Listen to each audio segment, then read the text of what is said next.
Ya, saya akan mulai dengan pantun. Ya. Kalau cinta, jodohnya Rangga. Kalau Milea, jodohnya Dilan. Sungguh saya bangga bisa bertemu rekan-rekan sekalian. Ya.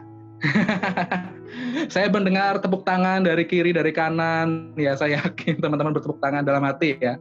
Oke, mangkuk biru isinya nasi, mangkuk kuning isinya gulai. Saya nggak mau banyak basa-basi, langsung saja kita mulai. Silakan Mas Robi. Ini saya bantu share materinya, Mas. Oke. Ya, thank you ya, Mas Andi.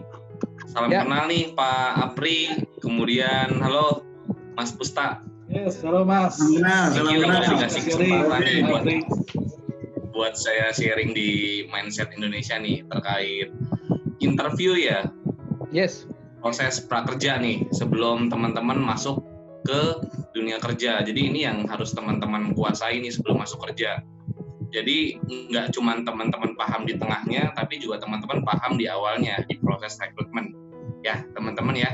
Jadi waktunya berapa lama nih, Mas Andi? Nanti kira-kira 3 hari ya Mas Robi? Oh 3 hari, luar biasa. Iya, saya siap 3 hari. Ya kurang lebih nanti kalau sama Robi. Siap. Kita akan belajar 30-40 menit lah ya. Nanti kita lihat kondisi dan situasi. Silakan. Oke. Mungkin bisa langsung masuk ke slide ya, Mas Andi ya? Oh ya, siap ini sebentar. Saya bantu ya. Oke, dibantu ya. Oke. Oke, sudah? Teman-teman semua, saya belum nyapa nih teman-teman yang tadi nih, ada sekitar 24 orang ya. Halo semua, semoga kabarnya di sana baik-baik semua ya. Oke, semoga dalam kondisi sehat dan semoga hari ini dalam kondisi yang masih semangat nih dengerin sharing saya. Yang tadi Mas Andi udah bilang, ya saya cukup lama di dunia HR, teman-teman, kurang lebih hampir 10 tahunan ya, teman-teman ya, 10 tahunan lah. Gitu. Nah, ini di paling depan bisa ngelihat ini ada gambar saya, teman-teman. Ya. Ini saya, kemudian bisa lanjut ya Mas Andi. Nah, ini pengalaman saya teman-teman. Jadi di sini saya mau kasih tahu ke teman-teman. Saya jadi sebelumnya saya di talent management di Astra International TBK TSO. Kemudian saat ini saya di PT Estadana Ventura teman-teman di talent management and learning ya. Kemudian saat ini kegiatan saya ya sebagai sebagai konten kreator teman-teman di YouTube. Kemudian saya juga menghandle sebuah startup kecil ya teman-teman ya, namanya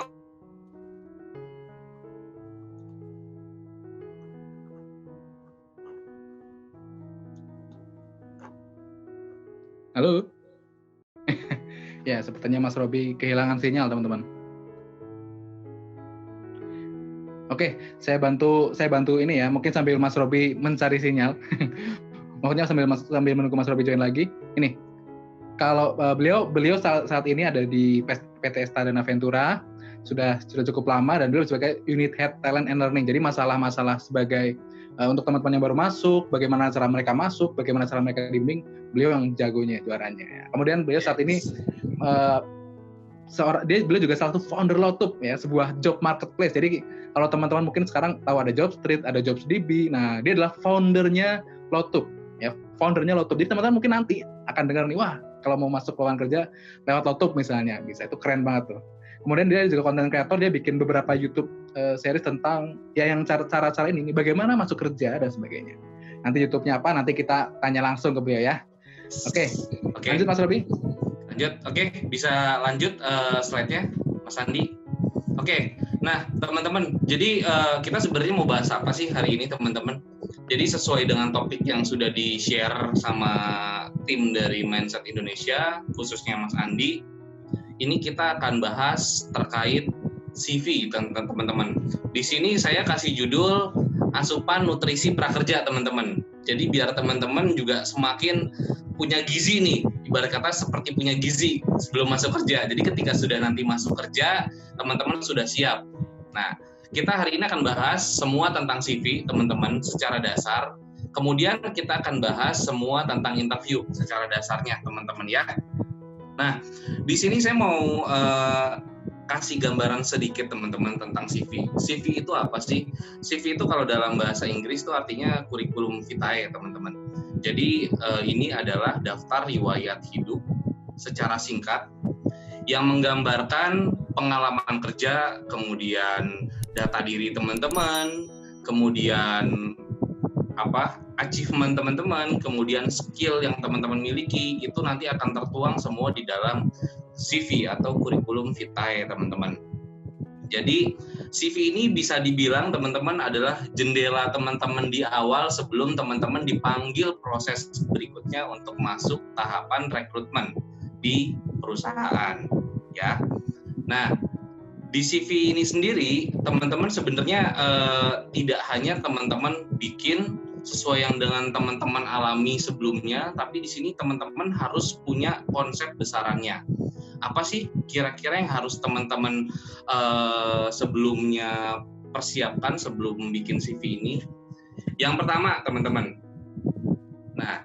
yang pertama adalah teman-teman ini harus pahami tentang CV teman-teman sendiri. Artinya apa? Artinya di sini teman-teman harus menguasai isi dari CV yang teman-teman punya. Nah, jadi jangan sampai teman-teman CV minta buatin orang lain, kemudian nanti teman-teman terima hasilnya dan langsung dikirim ke HRD. Itu jangan teman-teman. Usahakan teman-teman bikin CV sendirinya, kemudian teman-teman paham isi yang ada dalam CV-nya, baru teman-teman bisa kirim hasil CV ini ke HRD atau perusahaan, ya. Jadi yang pertama pahami tentang CV teman-teman dulu, ya. Nah, berikutnya adalah pahami yang ada di dalam CV tersebut. Nah, pahami yang ada di dalam CV tersebut artinya apa teman-teman? Di dalam CV ini terdapat beberapa isi teman-teman yang harus teman-teman kerjakan atau teman-teman cantumkan di dalam CV itu. Yang pertama tadi adalah biodata diri. Biodata diri apa? Dalam artian yaitu adalah nama lengkap, kemudian alamat teman-teman di mana, kemudian nama panggilan juga bisa dicantumkan di situ. Kemudian selain itu ada data diri. Data diri ini berisi teman-teman seperti email, kemudian nomor telepon. Nah, antara dua ini teman-teman sedikit pengalaman ya teman-teman ya. Dari CV-CV yang sering saya dapetin nih teman-teman di email, mereka melamar kerja, pelamar. Mereka itu banyak yang nggak cantumin email teman-teman, hanya cantumkan nomor telepon. Nah, teman-teman pastikan kontak itu teman-teman cantumkan di CV. Karena apa? Karena sekarang mayoritas HRD menginformasikan kelanjutan proses rekrutmen berikutnya melalui CV teman-teman. Selain melalui nomor telepon, SMS, ataupun ditelepon langsung ya teman-teman ya. Jadi pastiin yang satu tadi itu email harus dicantumkan di CV. Kemudian kalau teman-teman punya 2 nomor telepon, teman-teman cantumin dua-duanya teman-teman. Jangan satu aja teman-teman. Kalau teman-teman punya 2 nomor, cantumkan dua-duanya. Nah, kemudian apalagi kemudian pengalaman kerja teman-teman. Pengalaman kerja sendiri teman-teman harus isi sedetail-detailnya, tapi tidak perlu panjang, hanya intinya aja teman-teman. Misal teman-teman punya pengalaman kerja sebagai teller. Nah, tugas utama seorang teller itu apa sih? Misalkan melayani nasabah untuk menabung, ya misalkan teller bank, itu cantumkan di situ teman-teman. Kemudian apalagi job desk-nya itu dicantumkan juga. Intinya aja tapi jangan terlalu panjang teman-teman. Nah, bagaimana nih untuk teman-teman yang nggak punya pengalaman kerja? Kalau teman-teman nggak punya pengalaman kerja, teman-teman boleh cantumkan pengalaman organisasi teman-teman. Pengalaman organisasi teman-teman selama kuliah apa, atau selama SMA apa, itu dicantumkan teman-teman kalau yang nggak punya pengalaman kerja. Nah, kemudian yang ada di dalam CV selain tadi pengalaman kerja, berikutnya adalah kemampuan dan skill. Kemampuan ini sendiri kan teman-teman punya macam-macam ya teman-teman ya. Diharapkan sih yang ada di dalam CV tersebut kemampuan yang sesuai dengan posisi yang teman-teman lamar. Sebagai contoh, teman-teman melamar di posisi administrasi. Kemampuannya apa sih? Kemampuannya misalkan mengoperasikan Excel. Nah, mengoperasikan Excel ini teman-teman bisa jabarkan secara detail. Kemampuan mengoperasikan Excel yang teman-teman kuasai itu seperti apa? Misalkan, teman-teman menguasai rumus VLOOKUP, sum, if, atau dan segala macamnya, teman-teman cantumkan di situ teman-teman ya. Jadi diusahakan kemampuan yang sesuai dengan posisi yang teman-teman lamar. Oke. Kemudian apalagi? Kemudian ada pendidikan, teman-teman. Nah, pendidikan di sini teman-teman juga harus cantumkan. Kira-kira pendidikan yang teman-teman sudah tempuh itu apa aja? Bisa juga teman-teman cantumkan pendidikan di luar pendidikan formal. Misalkan teman-teman pernah mengikuti kursus bahasa Inggris. Nah, itu teman-teman boleh cantumkan nih, teman-teman. Jadi ini juga sebagai tambahan nilai untuk HRD. Kalau misalkan di HRD tersebut mereka mencari orang yang kualifikasinya pemahaman bahasa Inggrisnya oke, bisa komunikasinya bagus, bisa menulis bahasa Inggrisnya bagus. Kalau teman-teman pernah kursus bahasa Inggris, itu akan menjadi nilai tambah, teman-teman. Kemudian berikutnya apalagi selain yang ada di dalam CV itu, di nomor 3, untuk CV, teman-teman, kondisi sekarang itu kan memang tidak semua perusahaan, teman-teman, harus mengisi CV atau membuat CV ditulis tangan, teman-teman. Karena mereka, perusahaan, lebih menginginkan pelamar itu mengisi atau membuat CV diketik di komputer, teman-teman. Nah, jadi teman-teman usahakan buat CV diketik di komputer ya. Diketik di komputer, kemudian pastikan di poin nomor 2 tadi yang ada di dalam CV tersebut dicantumkan semua, ya. Nah, di sini juga tips dari saya, teman-teman. Saya dapat juga nih CV dari teman-teman pelamar lainnya yang masuk ke email. Mereka membuat CV cuman polosan aja, teman-teman. Jadi mereka cuman mencantumkan nama, biodata, kemudian alamat, pengalaman kerja, kemampuan, tanpa mereka membuat kalau dalam masakan namanya garnish ya, teman-teman, hiasan ya. Nah, kalau dari tips dari saya sih ya, teman-teman, biar teman-teman dinilai lebih kreatif, coba teman-teman tambahkan hiasan, atau bisa ditambahkan seperti garis pinggir di CV-nya atau bordernya itu, teman-teman bisa tambahkan garis pinggiran CV-nya. Nah, di sini garisnya juga teman-teman kalau mau nanti tambahkan hiasan-hiasan tersebut tidak perlu yang terlalu banyak, ya maksimal 2 warna aja teman-teman bisa cantumkan. Seperti border yang tadi, teman-teman. Itu tips dari saya ketika membuat CV. Nah, kemudian setelah teman-teman membuat CV, teman-teman pastikan juga ukuran filenya jangan terlalu besar, teman-teman. Kadang ada juga tuh file yang sampai 4 MB atau 5 MB. Ini dikhawatirkan ketika dikirimkan nggak masuk ke email HRD, teman-teman. Karena biasanya beberapa perusahaan punya kapasitas tersendiri nih untuk menerima email. Nah, standarnya biasanya itu adalah 2 MB bisa menerima. Jadi diharapkan ketika teman-teman bikin CV dan dikirimkan ke HRD, CV tersebut jangan lebih dari 2 MB memorinya atau ukurannya, teman-teman. Nah, nanti mungkin kita bisa bahas, teman-teman ya, bagaimana sih caranya untuk merubah CV ini menjadi lebih kecil ukurannya. Tapi teman-teman sementara bisa searching dulu di Google, nanti cara mengkonvert CV biar ukuran filenya tidak terlalu besar bagaimana. Ya, ini 5 poin yang teman-teman harus miliki atau teman-teman harus perhatikan dalam membuat CV. Oke, bisa lanjut, Mas Andi?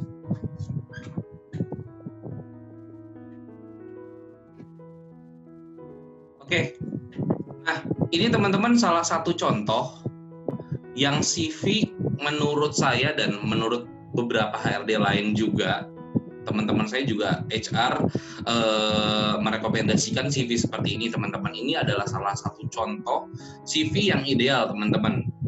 Tidak terlalu rame, tapi menampilkan semua info detail terkait apa yang dimiliki pelamar tersebut. Nah, ini teman-teman bisa lihat di CV ini, teman-teman.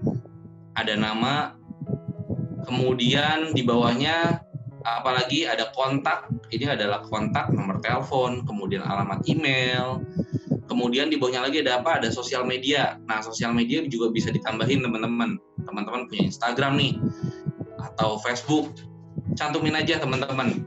Kemudian profil, di sini ada profil. Profil ini adalah yang menggambarkan tentang diri teman-teman.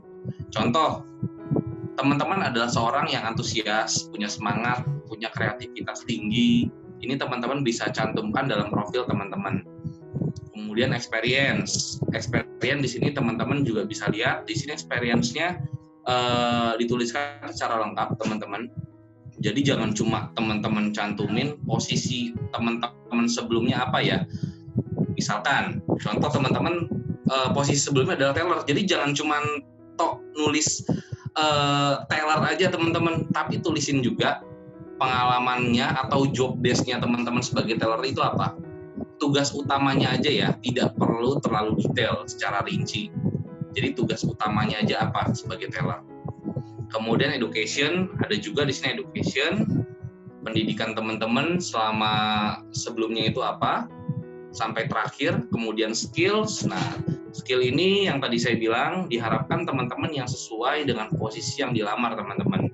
Jadi ini memudahkan HRD ketika menseleksi teman-teman. Kalau yang dicari tadi teller, tapi ternyata skillnya di luar dari yang dibutuhkan dari seorang teller, itu akan menyulitkan HRD teman-teman. Jadi diusahakan ketika menulis skill ini yang sesuai dengan posisi yang teman-teman lamar. Berikutnya ada lagi awards teman-teman. Nah, kalau teman-teman punya awards atau penghargaan, misalkan teman-teman punya penghargaan di tempat kerja sebelumnya, misalkan meraih penghargaan sebagai karyawan terbaik selama setahun berturut-turut ya teman-teman ya. Jadi nggak putus tuh, setahun berturut-turut mendapat penghargaan terbaik. Itu boleh dicantumkan di situ teman-teman. Itu akan menjadi nilai tambah juga buat teman-teman dari HRD untuk mengambil keputusan apakah teman-teman sesuai dengan posisi yang dilamar atau enggak. Atau kelebihan teman-teman itu apa sih? Nah, itu bisa menjadi tambahan di bagian penghargaan atau awards ini. Oke, lanjut Mas Andi.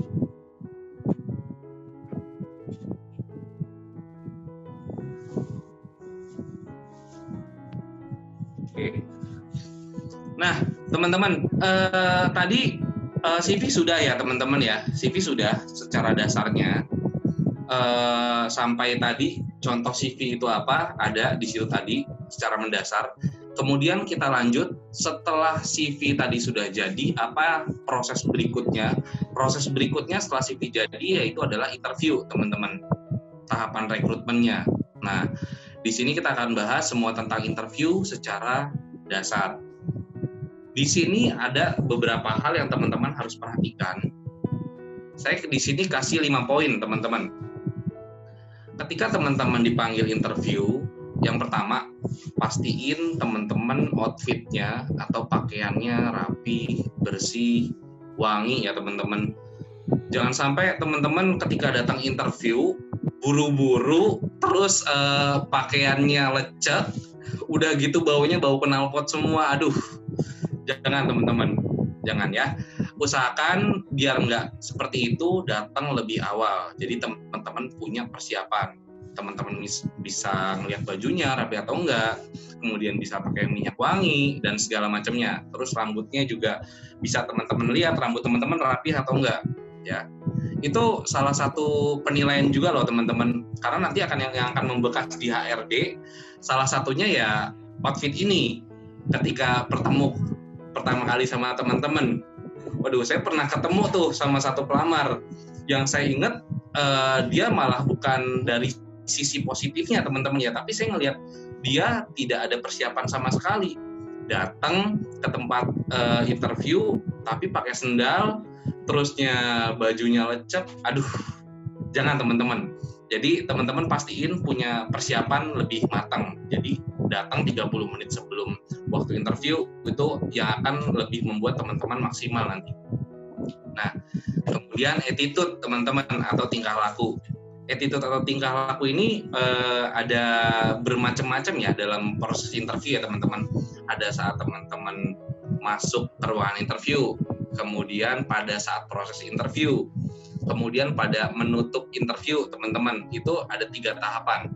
Nah, attitude ini yang pertama, ketika teman-teman masuk interview, teman-teman pastiin, saya kasih tips ketika masuk ruangan interview, masuk dengan aura atau dengan berjalan yang semangat, teman-teman. Jangan sampai loyo, teman-teman. Kita mau di interview, mau dapat peluang, mau kerja, tapi datang aja udah loyo gitu loh. Bagaimana nanti pada saat interview? Waduh, tambah loyo lagi, teman-teman.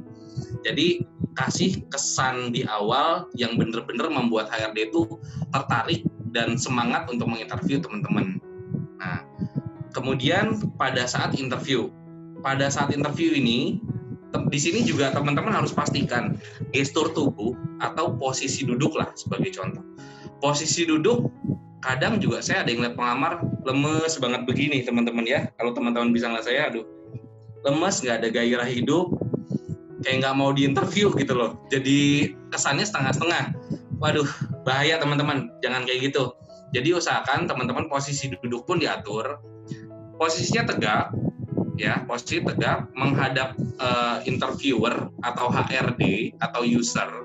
Kemudian jangan sampai teman-teman mengalihkan pandangannya ke atas, ke samping, ke kiri, ke bawah. Pastiin tatapannya ke usernya, teman-teman. Kemudian posisi duduk tadi tegap, kemudian tangannya juga bisa ditaruh di atas meja. Itu sudah cukup ideal, teman-teman. Nah, yang berikutnya attitude atau tingkah laku pada saat setelah selesai interview, teman-teman. Ini juga ketika teman-teman selesai interview, jangan lupa ucapan terima kasih atau ucapan salam. Ya, ini adalah closing terbaik yang nanti juga akan membekas buat para HRD ketika menginterview teman-teman, atau membekas buat para user ketika menginterview teman-teman. Nah, berikutnya adalah komunikasi, teman-teman. Nih, di sini di antara 5 ini yang paling banyak saya temuin, teman-teman, di komunikasi. Aduh, saya juga bingung, teman-teman ya. Banyak juga yang lulusan S1 ataupun juga D3, mereka itu kalau di interview tidak secara lantang bisa memberikan jawaban. Jadi semisalkan begini, teman-teman, pengalaman kerja kamu sebelumnya di mana aja? Dia cuma jawab seperti ini, teman-teman. Di PT bla bla bla, di PT bla bla bla, ya. Jadi diharapkan ketika teman-teman memberikan jawaban, berikan jawaban secara detail. Ya, jadi jangan cuma langsung jawab ya atau tidak.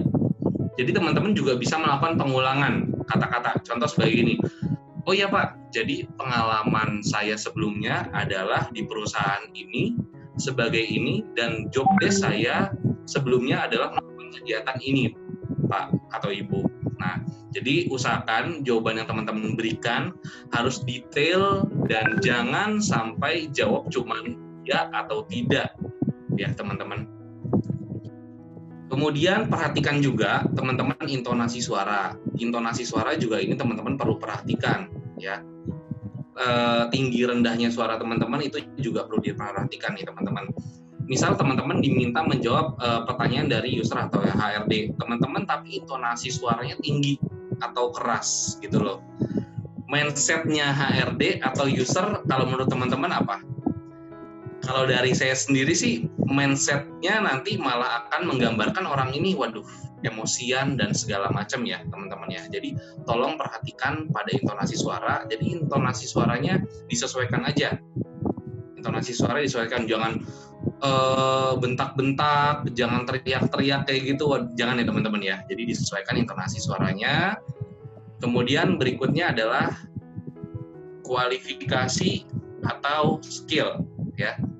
Nah, di sini di nomor 4, kualifikasi atau skill. Nah, teman-teman juga di sini harus bisa mengetahui kualifikasi dan skill yang teman-teman miliki ketika nanti melamar pekerjaan.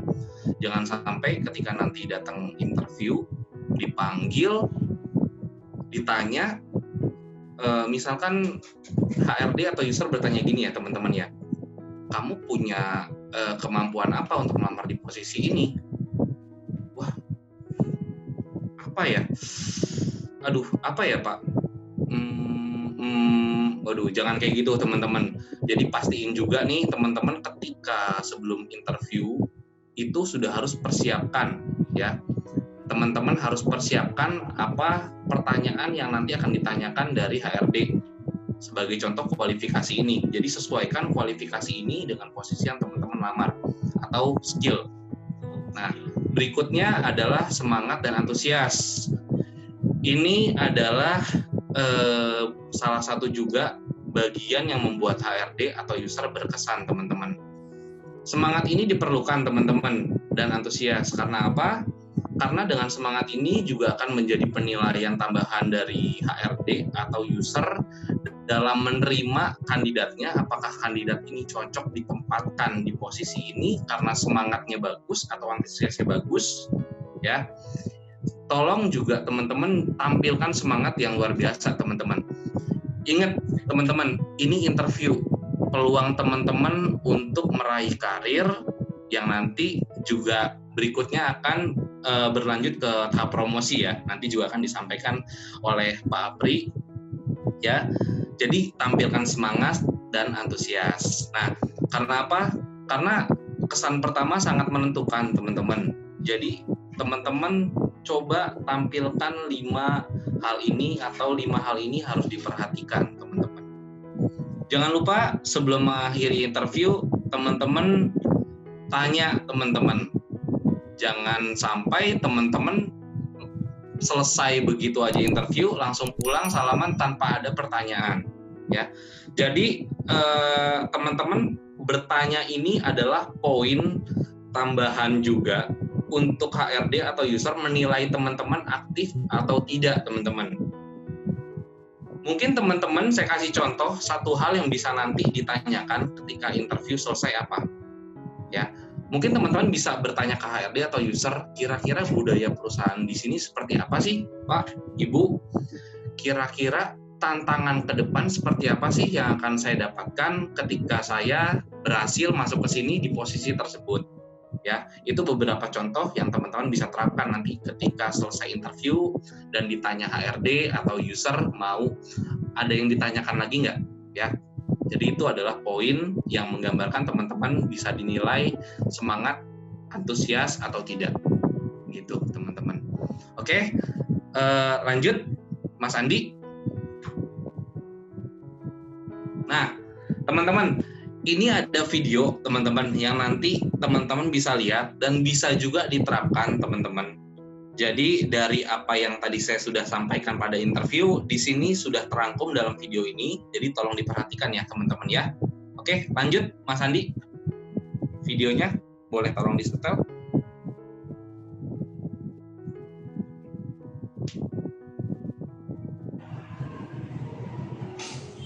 Nomor 27, Rio Rianto, silakan masuk ke acara.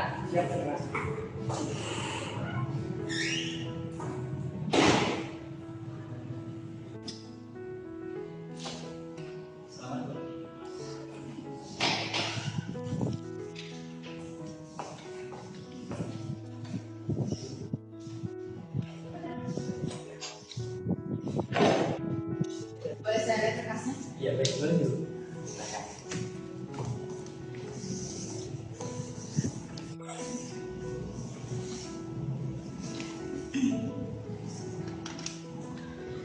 Coba sekarang ceritakan tentang diri Anda. Baik, terima kasih. Nama saya Yuryanto. Saya berasal dari Gubernur Jawa Timur. Kemudian saya angkatan 2016 di IPB dan saya lulus tahun 2019 ini di D3 Akuntansi IPB di prestasi waktu kuliah. Alhamdulillah di bidang akademik saya pernah menjuarai di LPAK, yaitu tentang perpajakan, tapi itu masih lingkup diploma. Dan alhamdulillah saya meraih juara 2. Untuk pengalaman kerja, saya waktu kuliah itu pernah ikut part-time di PT Melia Sejahtera. Tadi kan selain di bidang akademik, kira-kira Anda itu punya nggak keterampilan di bidang akademik? Untuk di non akademik keterampilan, saya memang dari SD sampai SMA pernah ikut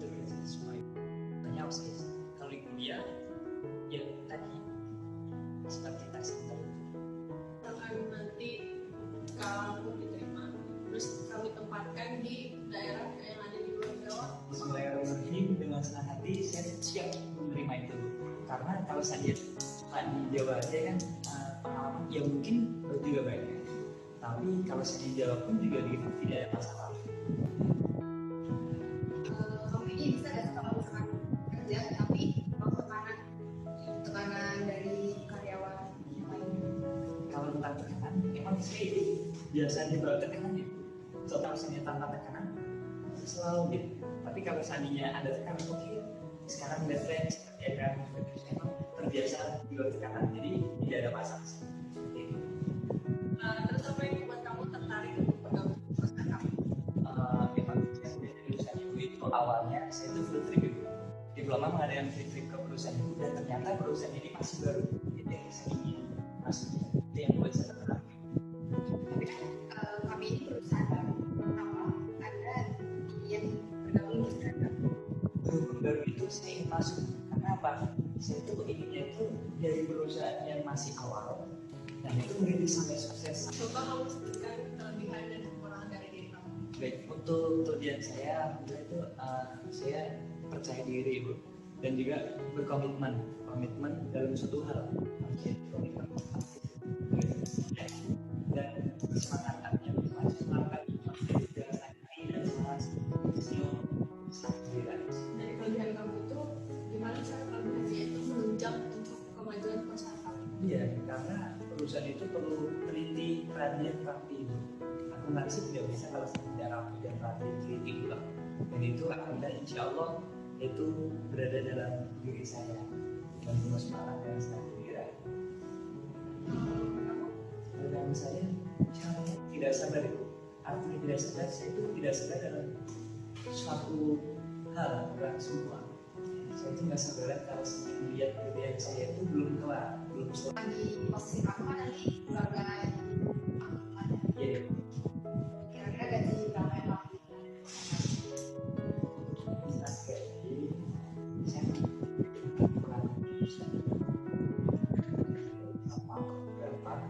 Tapi kalau sendiri ibu udah tahu berapa sih gaji yang sebenarnya untuk akuntansi itu sesuai dengan saya mengikuti peraturan ibu, tapi ibu juga udah tahu kalau saya memang nantinya ibu pasti bisa melihat kerja saya seperti apa. Oke, cukup kayaknya sampai situ aja ya.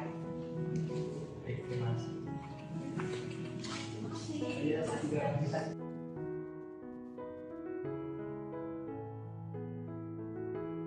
Oke, sudah selesai videonya teman-teman. Nah, jadi dari yang tadi teman-teman lihat, tadi kan teman-teman sudah lihat ya, melihat dari proses masuknya si kandidat tersebut bagaimana, itu kan kelihatan tuh semangatnya bagaimana kan. Jadi dia nggak loyo masuk ruangan. Ketika proses interviewnya pun pelamar ini sangat semangat teman-teman, dan benar-benar dia banyak bertanya juga kan, ada beberapa pertanyaan yang dia ajukan ke HRD tersebut. Nah, kemudian apalagi tadi dari posisi duduknya juga teman-teman juga bisa lihat posisi duduk si pelamar ini bagaimana. Itu kan posisinya juga terlihat tidak loyo dan segala macam, masih sesuai dengan kesopanan yang ada teman-teman ya. Nah, itu teman-teman contoh yang teman-teman bisa terapkan. Satu lagi juga tadi tambahan ekspresi muka teman-teman, ekspresi mukanya si pelamar tersebut juga ceria ya teman-teman ya. Jadi jangan bermuram durja lah teman-teman ya pada saat interview kayak gitu contohnya. Jadi contohnya kelihatan dia semangat, senyum dan bahagia. Itu juga akan berpengaruh sampai akhir interview kalau dari awal udah diterapkan seperti itu. Nah, itu sekilas dari saya teman-teman mengenai CV dan interview teman-teman. Jadi terima kasih teman-teman. Semoga semangatnya tercharge lagi teman-teman, terisi lagi seperti baterai.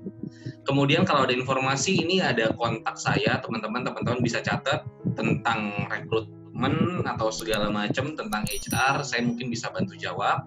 Kemudian nanti teman-teman juga bisa lihat di sini saya juga punya YouTube channel tentang pengembangan diri, hiburan, tips dan trik, namanya Langkah Maju teman-teman ya. Jadi kalau teman-teman butuh informasi dan segala macam nanti saya akan bisa sharing atau upload pada video tersebut ya teman-teman ya. Oke, dari saya itu aja. Mungkin Mas Andi ada pertanyaan atau ada yang mau ditambahin Mas Andi? Ya, thank you banget Mas Robi. Ini Luar biasa ya sharingnya teman-teman. Kalau pertanyaan saya udah langsung banyak nih. Tadi ada yang satu orang nanya sampai 3 pertanyaan, keren banget. Waduh, 3 pertanyaan. Oke. Sebelum masuk pertanyaan, saya jadi lihat video tadi jadi inget ya. Kayak memang kita harus selalu senyum karena dia bilang hidup saya penuh tekanan. Meskipun hidup kita penuh tekanan, senyum itu wajib ya hukumnya. Makanya kita harus jangan menunjukkan itu. Oke, ini ada beberapa pertanyaan dari mungkin saya ambil beberapa saja ya yang ini. Ini ada yang unik sih. Mungkin bisa dijawab cepat. Apakah lulusan dari Fakultas Pendidikan bisa melamar pekerjaan di perusahaan? Silakan Betul teman-teman, pasti. Jadi semua background pendidikan, semua jurusan pendidikan itu punya peluang yang sama, ya, punya peluang sama masuk ke perusahaan ya tadi ya, atau ke kantor ya. Jadi punya peluang atau punya kesempatan yang sama. Tapi juga disesuaikan teman-teman dengan posisi yang lagi dibuka, ya. Contoh kalau misalkan di kantor tersebut membutuhkan posisi engineering atau tentang permesinan lah atau teknik. Kan nggak mungkin teman-teman melamar dari jurusan pendidikan bahasa Indonesia contohnya ya. Jadi juga disesuaikan dengan posisi yang teman-teman lamar. Sangat bisa masuk perusahaan atau kantor. Punya kesempatan yang sama. Oke, thank you. Kemudian jadi pasti bisa ya. Saya juga mau kasih contoh. Saya juga dulunya pendidikan bahasa Jepang. Tapi saya bisa masuk ke perusahaan. Jadi teman-teman kalau masalah background pendidikan itu nggak usah khawatir, tapi yang pasti benar kata Mas Robi, pastikan kualifikasinya sesuai, karena jangan sampai kita mau ngelamar jadi dokter, tapi kita nggak punya kemampuan. Jadi yang paling utama kemampuan ya Mas Robi ya. Betul banget. Oke. Ini ada pertanyaan berikutnya, sebentar. Waduh ini banyak. Nih, sebentar. Di chat soalnya tanya dia. Oke. Melamar menggunakan email, kira-kira yang dilampirkan apa aja nih? Biasanya apa aja nih, Mas Robi? Oke, melamar menggunakan email apa aja dilampirkan. Jadi secara umumnya teman-teman kalau melamar menggunakan email tadi CV dilampirin, kemudian surat lamaran kerja, kemudian ada ada biasanya perusahaan itu minta sertifikat atau berkas-berkas pendukung lainnya. Ya misalkan penghargaan dan segala macam itu biasa perusahaan minta. Tapi kalau memang tidak ada permintaan dari perusahaan, teman-teman bisa cantumkan aja CV atau surat lamaran kerja. Itu 2 hal atau 2 berkas yang umum biasa diminta oleh perusahaan atau HRD. Cukup cantumkan itu kalau nggak ada permintaan lain-lainnya. Oke, itu aja. Jadi minimal biasanya 2 ya, tapi kita menyesuaikan CV dan surat lamaran kerja. Tapi biasanya kita harus mengikuti apa yang diminta oleh misalnya kita dapat info lowongan kerja di internet dan sebagainya, kita ikuti ya. Maunya ikuti apa yang mereka. Oke, sip. Nih, pertanyaan berikutnya adalah Pak, ini nih misalnya Pak, bagaimana tips menulis experience buat mahasiswa yang belum punya pengalaman kerja? Nah, gimana tuh? Pengalaman kerja. Oke, teman-teman, nggak usah khawatir masalah experience ya. Teman-teman kalau belum punya pengalaman kerja, pasti teman-teman punya pengalaman organisasi. Ya, pengalaman organisasi itu teman-teman bisa cantumkan di CV. Contoh teman-teman mungkin punya pengalaman organisasi pada saat di kampus apa sih? Misalkan menjadi ketua BEM di ikatan apa. Nah nanti teman-teman bisa cantumkan posisinya sebagai apa dan nanti kegiatan teman-teman itu apa pada saat berorganisasi itu. Teman-teman bisa cantumin. Jadi nggak usah khawatir kalau nggak punya pengalaman kerja, pasti teman-teman punya pengalaman organisasi. Baik itu di SMA atau di kampus. Oke. Berarti untuk menggantikan pengalaman kerja dengan pengalaman organisasi ya. Nggak harus di sekolah ya Mas Robi ya. Mungkin misalnya dia ikut ormas. Ormas. Saran saya kalau untuk pengalaman ini, kalau nggak punya pengalaman kerja, diharapkan mengisi pengalaman di organisasi atau di kampus atau di selama bangku ini ya, bangku pendidikan ya, di bangku pendidikan ya. Jadi diutamakan pengalaman di bangku pendidikan dulu. Betul. Ya. Oke, sip. Pertanyaan berikutnya nih. Biasanya kan kalau misalnya wawancara itu masuk ruang wawancara itu gugup. Ya. Nah, ini gimana nih? Bagaimana cara menjawab pertanyaan dengan cepat dan tepat ketika interview? Mengingat waktu interview itu banyak gugup, akhirnya ngeblank, hilang semua. Gimana? Oke. Kalau untuk interview, yang pertama teman-teman, untuk persiapan biar nggak gugup, salah satunya teman-teman juga harus banyak latihan nih teman-teman. Jadi jam terbang juga menentukan teman-teman. Tapi bukan dalam artian teman-teman punya jam terbang interview banyak ya, teman-teman ya. Jadi di sini juga teman-teman bisa latihan sama teman, mungkin teman-teman bertindak sebagai HRD-nya atau pelamarnya bergantian. Nanti dari hasil praktek tersebut teman-teman minta temennya catat kira-kira kelemahan atau kekurangannya apa pada saat interview itu.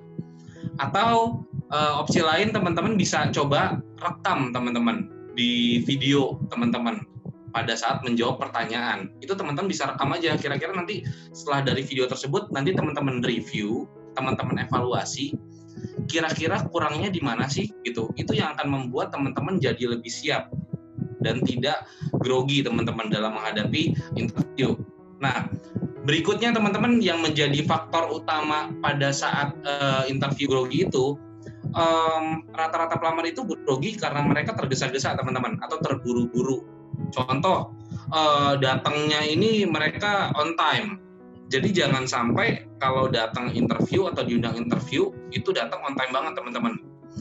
Usahakan setengah jam sebelumnya, jadi teman-teman punya persiapan dalam menghadapi interview. Jadi terlihat tidak terburu-buru atau tidak merasa terburu-buru menjawab pertanyaan. Dan yang paling penting, menjawabnya secara santai aja teman-teman. Anggap si HRD atau user ini teman kita lah, meskipun mukanya sangar seperti singa dan segala macamnya. Jadi jangan sampai teman-teman punya mindset yang ada di depan teman-teman itu adalah dosen atau dosen yang killer teman-teman. Jadi anggap aja mereka teman kita lah yang udah lama kita kenal. Itu akan menghilangkan rasa grogi atau tidak percaya diri. Itu sih.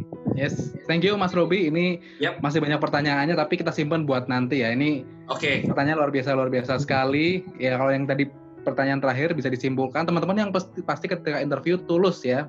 Maksudnya tulus tuh jujur. Jadi nggak akan karena nggak ada yang tutupi, kita nggak akan ngeblank ya. Oke, thank you Mas Robi, sharingnya luar biasa banget. Terima kasih Mas Andi.